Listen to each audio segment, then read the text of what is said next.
Olá, estamos começando mais um Argumento. Desta vez eu vou entrevistar o senador Lindbergh Farias, do PT do Rio de Janeiro. E o tema da nossa conversa vai ser a crise econômica. Senador Lindbergh, a crise se arrasta na Europa, até alguns acham que está se agravando com a possibilidade da saída da Grécia da zona do euro. E aqui, como o senhor acha que está reagindo a economia brasileira? Está reagindo bem? Olha, está tendo reflexo, essa é uma crise econômica. Hoje não dá para falar só na economia brasileira sem olhar o mundo, sem olhar essa crise econômica internacional, em especial a Europa.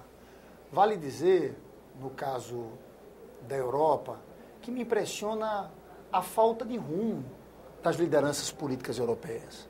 A saída que estão apontando são as velhas políticas, os velhos planos de austeridade, corte de programas sociais, demissão de servidores públicos, redução dos salários. E o que é que isso tem gerado? Tem gerado mais desemprego, diminuição da arrecadação e aumento da dívida pública. Então a dívida pública desse país está grande, mas o caminho não é um caminho. Você veja a Espanha está com 23% de desemprego. Entre os jovens o desemprego chega a 50%. E a saída do governo conservador espanhol é isso, aprofundar os cortes. Agora tem um fato novo. A vitória do François Hollande, candidato pelo Partido Socialista na Europa, que foi eleito com um discurso de que é preciso ter crescimento econômico, né? Que não pode haver apenas essa lógica da consolidação fiscal dos planos de austeridade. Nós temos uma grande torcida por François Hollande. A gente sabe que a Alemanha, nesse sentido, é muito viés mais conservador. Claro, é muito rígida nesse seu discurso. Só que os países estão quebrando. A Grécia, a situação da Grécia, lembra hoje o que foi a situação da Argentina depois do governo de la Rúa. Pobreza, miséria. Agora, 2 meses atrás, teve um fato que foi fato forte, que foi o suicídio de um senhor de 77 anos em frente ao parlamento grego, dizendo o seguinte: eu não aceito esse papel de viver procurando comida no lixo. A quantidade de desemprego na Grécia só cresce. E eu vejo um aprofundamento da crise, Lindbergh, por quê? Porque, veja bem, agora no dia 17 de junho vai ter eleição na Grécia. E o povo grego não está aceitando pagar a conta desse jeito. E você veja, tinha um partido lá, aquela coalizão radical de esquerda, tinha 4%. Subiu para 16% nas últimas eleições e agora está em primeiro, com 25%. O Partido Comunista Grego também. Todos esses que defendem um caminho alternativo. Que não é aceito pela Alemanha, principalmente. Que não é aceito pela Alemanha. E aí o que é que esse pessoal, se ganha a eleição, vai dizer? Olha, nós não queremos conviver com tantos sacrifícios. É preciso um outro caminho. A Alemanha, ao não flexibilizar, eu prevejo, esse modesto senador que vos fala, um acirramento da crise. Eu não consigo ver, a médio prazo, a Grécia pertencendo à zona do euro. Eu acho que o caminho da Grécia pode ser um caminho como a Argentina. A Argentina teve essa crise em 2001 ali. Eu tive a oportunidade de conversar com o Roberto Lavagna, que foi ministro da Fazenda argentino, e ele dizia o seguinte: engraçado que a crise grega e a crise argentina estão propondo as mesmas coisas. Por mais que houvesse desemprego, eles vinham cada vez mais dizendo que é preciso mais cortes, mais ajustes. Menos investimento público. Menos investimento público. Aí diminui a arrecadação, a dívida cresce. Aumenta o desemprego. A Argentina, quando rompeu com aquele ciclo, com aquela política do Fundo Monetário, no ano seguinte a Argentina retomou o crescimento econômico com muita força. Eu acho que a Grécia vai por esse caminho, só que isso vai ter um impacto muito grande no mundo. E qual será no Brasil, na sua opinião? Já está tendo. Vocês estão vendo aí os números da economia. A economia não está conseguindo acelerar. Nós desaceleramos muito. Esse trimestre, o primeiro trimestre do ano, nós crescemos apenas 0,15% em relação ao trimestre anterior. É um crescimento muito baixo. O que é que eu acho que tem de importante aqui no Brasil? E que é que o senhor avalie também as medidas que estão sendo adotadas para enfrentar a crise? Exatamente. O que é que eu acho que nós temos de diferente aqui? Nós sabemos o rumo a tomar. Eu hoje li na tribuna do Senado um artigo do professor, ex-ministro do governo Fernando Henrique Cardoso, Brescia Pereira, que ele falava sobre a Dilma, uma estadista em construção. Eu acho que aqui, pelo menos, nós temos um caminho muito claro. A presidenta Dilma, no meio dessa crise toda, quando viajava pela Europa e pelo mundo, ela tem sido talvez a liderança que mais tem falado na necessidade de procurar um caminho que fale em crescimento econômico e inclusão social. ela tem dito em todos os lugares. Não dá para ficar apenas nesses planos de ajuste, nesses planos de austeridade. É preciso crescimento econômico. Então eu acho que aqui tem uma coisa, a nossa presidente está com muita clareza do caminho a seguir. E está fazendo uma mudança estrutural que não é pequena.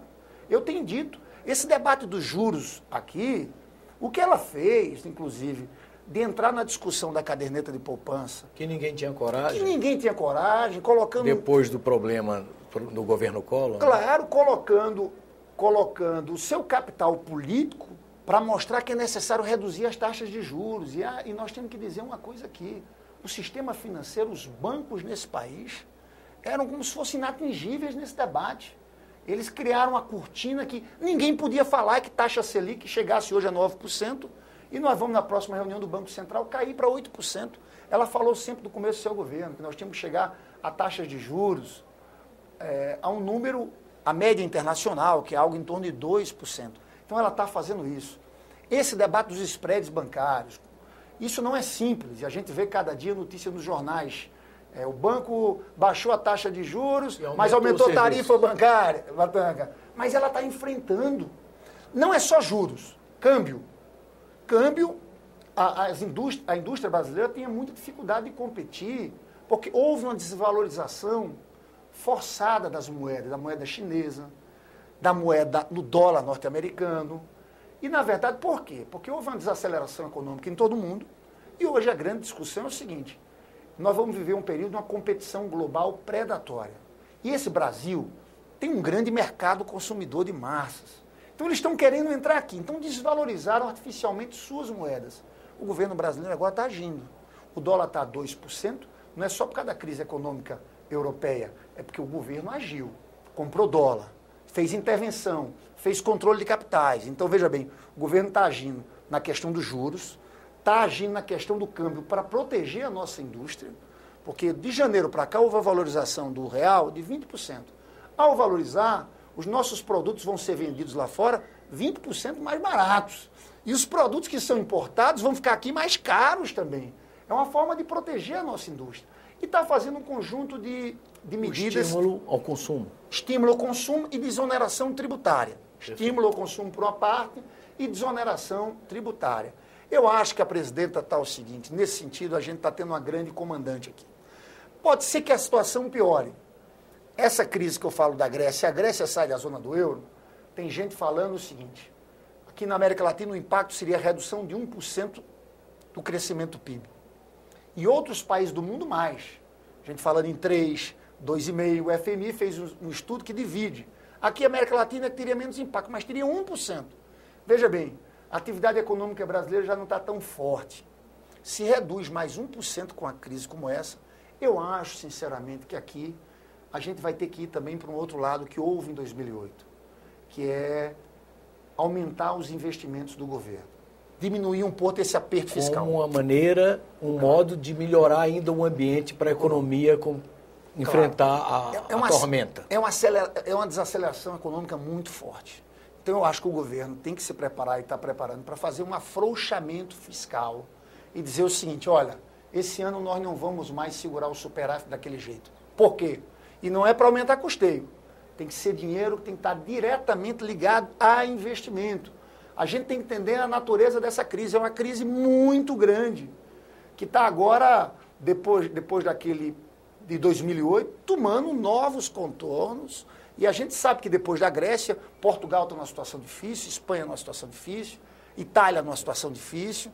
Então o Brasil tem que entender que talvez seja a hora de tomar novas medidas. Eu estou muito... E se vier aí, não será uma marolinha, como se dizia não em 2008. Exatamente, não será uma marolinha, mas tem aquilo. O Brasil está muito preparado. Primeiro, que eu acho, clareza de rumo. A presidente está acompanhando o dia a dia. Segundo, nós temos reservas internacionais hoje de quase 400 bilhões de dólares. É muita coisa. Nós temos uma outra coisa. O mercado interno amplo. E em expansão, em processo. E esse foi o grande processo que o Lula nos deu. 40 milhões de pessoas que entraram na classe média, 28 que deixaram a pobreza extrema. Isso aqui, um índice de desemprego de menos de 6%. A média da Europa... Claro, quase pelo emprego. A Europa está acima de 10%. Alguns países, como eu falei, Espanha, acima de 20%. Então, é essa situação que eles estão vivendo lá. E tem outra coisa, eles falam muito dos gastos, dívida pública. O Brasil está com uma das menores dívidas públicas do mundo. A nossa dívida em relação ao PIB hoje é 37%. A norte-americana está acima de 100%. O déficit nominal, que é ano a ano nosso, no ano passado foi 2,5% do PIB, agora vai ser 1,2%. Melhor do que a Alemanha. Então as nossas contas estão muito ajustadas, né? Agora você veja, quando o Lula entrou, a dívida pública nossa era 60% do PIB. Sabe por que melhorou? Porque houve o crescimento, principalmente no segundo governo do Lula. E a dívida pública, porque houve o crescimento, caiu hoje para 37%. É por isso que eu volto a dizer que na Europa, você achar que vai resolver o problema da dívida pública só dizendo... Comprimindo o mercado. Cortes, demissões... É o contrário. É o contrário, porque isso claramente desacelera a economia, diminui a arrecadação e a dívida pública tem aumentado nesses lugares todos. Então, eu acho que a gente vive um momento muito especial. Agora, eu sou muito confiante. Nesse sentido, eu devo dizer que a presidenta passa muita firmeza para a gente que está acompanhando esse debate, entende? De quem está lá dia a dia. Eu acho, sinceramente, que há uma contribuição brasileira. Quando eu vejo essa crise econômica no mundo inteiro, eu acho que o Brasil construiu um cenário diferente.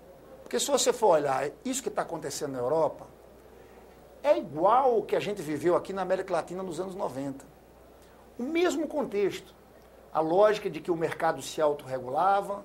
E nós vivemos isso aqui nos anos 90, no governo Collor, a Argentina no Menem, o México com Salinas Gortari, o Venezuela Carlos André Pérez. E a gente sabe o preço que nós pagamos. Agora, a América Latina, e o Brasil em especial, conseguiu construir um caminho alternativo de desembarque nessa política e de um processo de crescimento que privilegiou a inclusão social. Eu acho, e o Lula está se recuperando agora, e quando eu falo da vitória do Partido Socialista na França, François Hollande, mas eu acho sinceramente que o Brasil tem muito a dialogar nesse novo momento da Europa, principalmente a partir da vitória do François Hollande. Eu espero que o François Hollande consiga, não vai ser fácil a negociação com a Alemanha, construir um outro caminho. Parecido com o nosso. Parecido com o nosso, e que leve a Europa para um cenário de crescimento econômico, que aí melhora para o mundo todo, ou seja, não há uma saída apenas nacional, Hollenberg. Hoje a saída é uma saída global. Senador, muito obrigado pela entrevista. Eu que agradeço. Vocês acabam de assistir uma entrevista aqui no Argumento com o senador Lindenberg Farias, do PT do Rio de Janeiro. E o tema da nossa conversa foi justamente a crise econômica que desde a Europa transformou-se numa tormenta global. Aqueles que quiserem encaminhar sugestões, comentários ou críticas podem fazê-lo acessando o nosso portal na internet, www.senado.gov.br/TV, ou através do Alô Senado no número 0800 61 2211. Até um próximo argumento. Obrigado.